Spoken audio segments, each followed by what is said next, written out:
पहले हम पहाड़ पर से गुजर रही थी।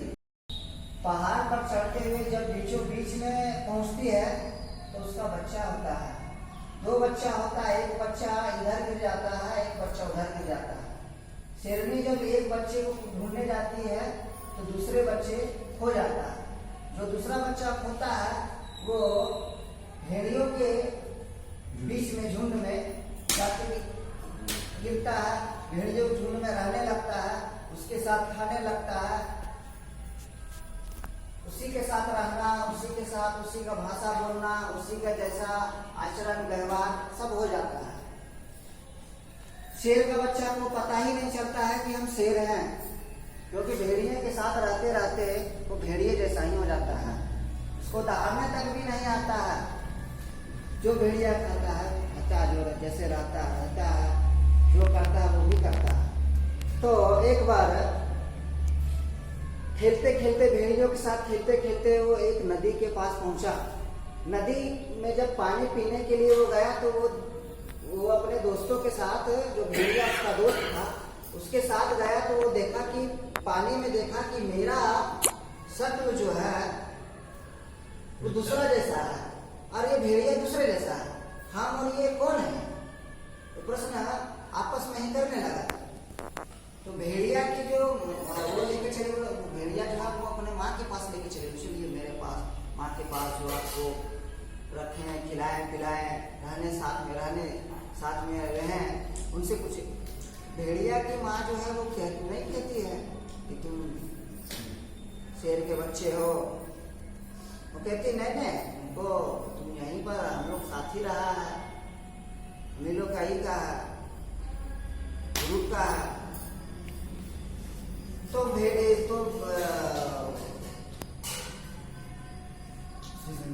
उसके संतुष्ट नहीं हुआ। वो फिर इधर उधर घूमने लगा। घूमते घूमते अचानक जो है शेरनी, जिसकी वो जो माँ थी उसकी, वो मिलती है जंगल में। और मिलने के बाद वो डर जाता है, क्योंकि शेर, अगर शेर, वो बड़े शेर थोड़ा सा होता है ना, तो उसको देखने से वो डर जाता है। डरने के बाद वो उसकी माँ जो है, शेरनी जो है, वो कहने लगती है कि सुनो सुनो, हम तुम्हारी माँ हैं। तो वो बाप का बच्चा, उसका बच्चा कहता है नहीं, हम आपका माँ, आप मेरा माँ कैसे हो सकते हैं? हम तो भेड़ियों लोग के साथ रहते हैं, वही लोग मेरा माँ है। तो शेरनी कहती है नहीं, तुमको हम लेके चलते हैं। वो फिर से कोई तालाब के पास लेके जाती है और तालाब के पास कहती है कि तुम अपना शक्ल देखो और मेरा शक्ल देखो, हम दोनों एक परिवार के हैं, तो वो देखता है, कहता हाँ बात तो सही है। शेरनी का बच्चा कहता हाँ सही है। अब शेरनी बोलती देखो मैं नहा रहा हूँ, तुम भी नहाओ। दहाड़ती है तो शेर का बच्चा दहाड़ने का कोशिश करता है। एक बार से नहीं होता, 2 बार 4 बार, जैसे दहाड़ता है वैसे उसको पता लगता है कि ये जो भेड़िए लोग जो था, ये हमको इतने दिन से बरगला के रखा, हमको जाने भी नहीं दिया, बताया भी नहीं और हमेशा सच को छुपाते रहा। जिससे कि आज भी वर्तमान में देश में कोई आपको कहता है कि आप सेकुलर हिंदू हैं, कोई आपको जाति के नाम पर कह देता है कि आप इसी की जाति में हैं, और जाति में कह करके वो तोड़ता है और हम लोग टूटते हैं।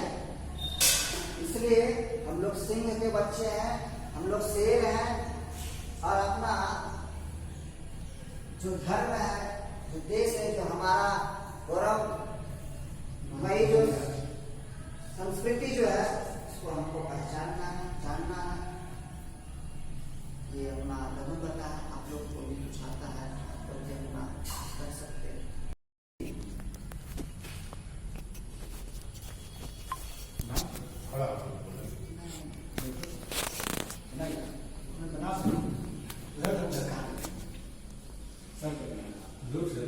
आज हम लोग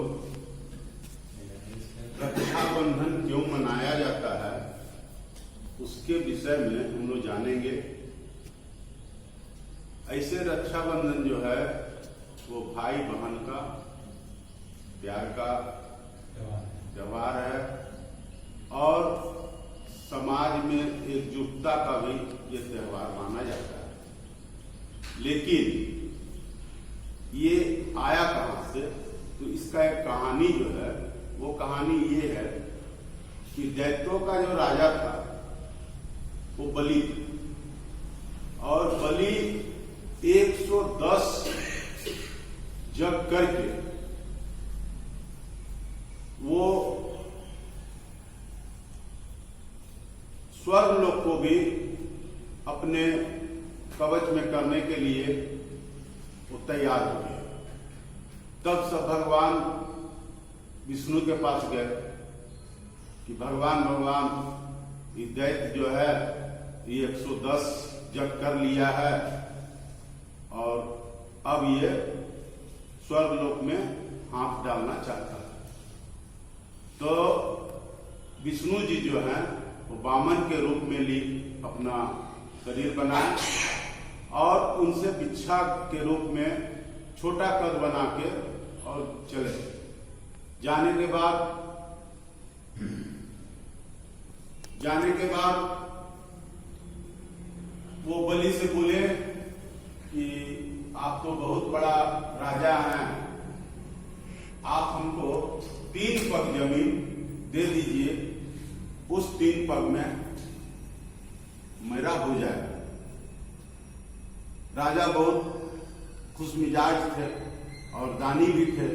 राजा बोले 3 पग जहां बोलना है वहीं ले लीजिए, आप जहां आप चाह रहे हैं।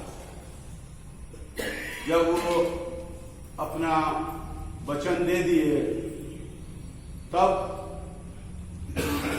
वामन रूप जो विष्णु जी थे वो अपना विशाल रूप करके पहला पग में ही स्वर्ग लोक को ले लिए।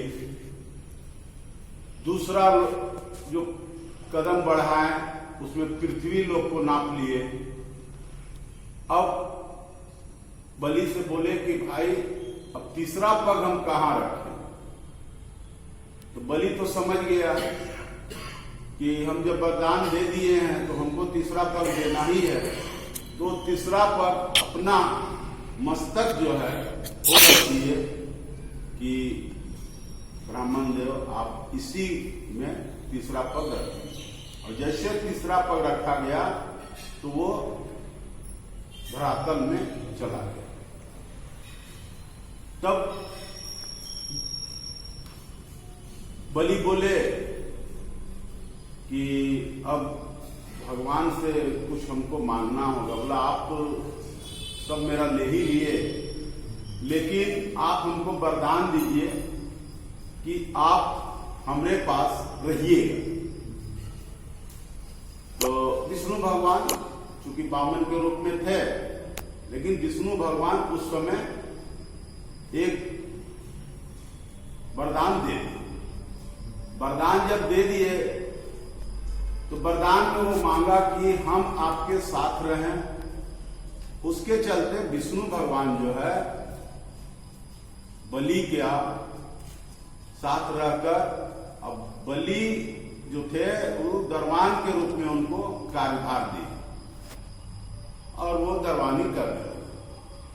जब दरबानी करने लगे, इधर लक्ष्मी जी पूरा चिंतित है, कहाँ विष्णु जी चले गए, कहाँ चले गए, कहाँ चले गए।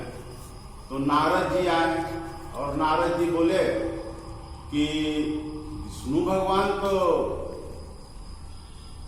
धरातल में चल गए हैं और वो बलि का द्वारपाल। जब द्वारपाल है, फिर विष्णु नारद जी बोले कि आप एक ही काम कीजिए, आप जाइए और जाकर बलि के हाथ में रक्षाबंधन बांध दीजिए और बलि से आप मांगिए।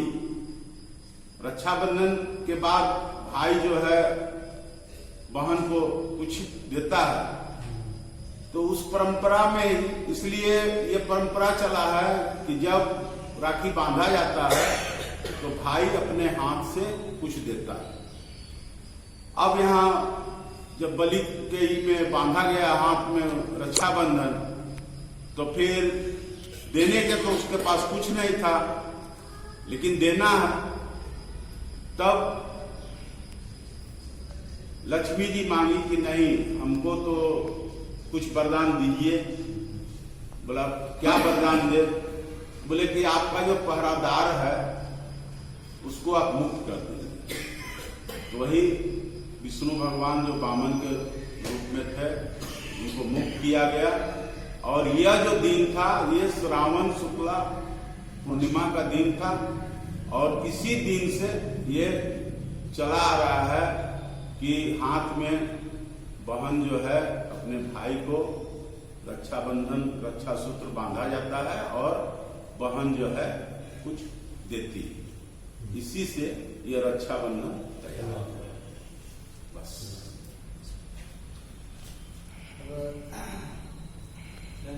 सावधान, तिष्ठ।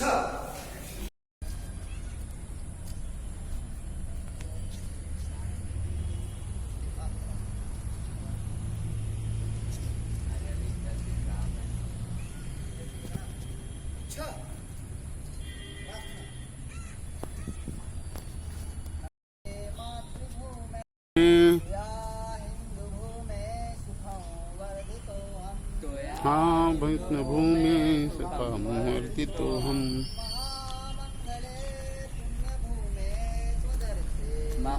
मंगले पुण्यभूमे तदर्थे ते सतायो नमस्ते नमस्ते।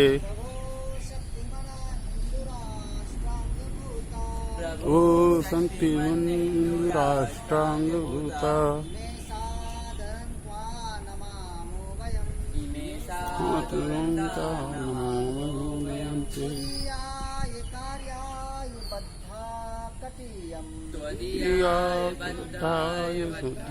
कटीयम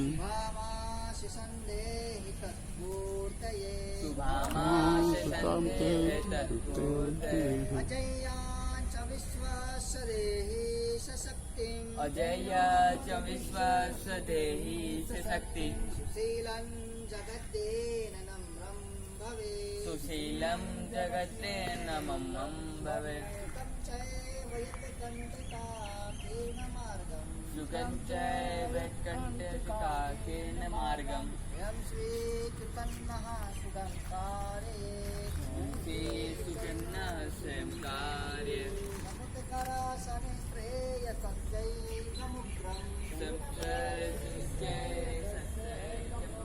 परं साधननाम वीरावृतं तदन्तः सुरत्वक्षया ध्येयनिष्ठा दन्तः प्रजागरदिति गानिशम् विजेत्रे जना संहता कार्यशक्ति विजेत्री जना संघकार्य शक्ति विधाया सधर्मा संरक्षणम् विधाया से धर्म से संरक्षण परं वै भवन्ने तुमेतत्स्वराष्ट्रम् परम भवन्ने तुमे तत्वराष्ट्रम समर्था भुवत्वा सुसाते विषम्। समर्था भुवत सुसाते भारत माता की जय।